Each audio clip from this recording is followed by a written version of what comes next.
ఇదే John Moses సమాధి కార్యక్రమం. మంచిది. అందరికీ వందనాలు. ఏప్రిల్ 4వ తారీఖు అందరు కూడా సమాధులు బాగు చేసుకుంటూ ఉన్నారు.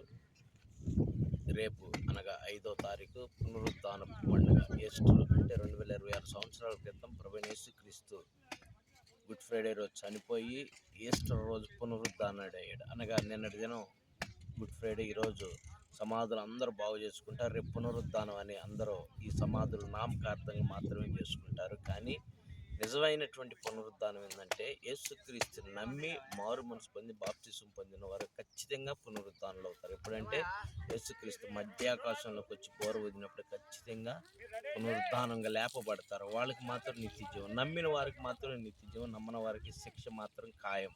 ఇది కన్ఫామ్. ఎంత నామకార్థమే. రేపు మా నాన్న ఏమి లేగవడో, కానీ యేసుప్రభు ఒక్కసారి ఆయన 2026 సంవత్సరాల క్రితమే లేచాడు. ఇక అందరూ అట్లా ప్రతి సంవత్సరం ఏమి లేగవరు, ఊరికి నామకార్థంగా చేస్తారు. ఇదంతా వరకే. ఆమేన్.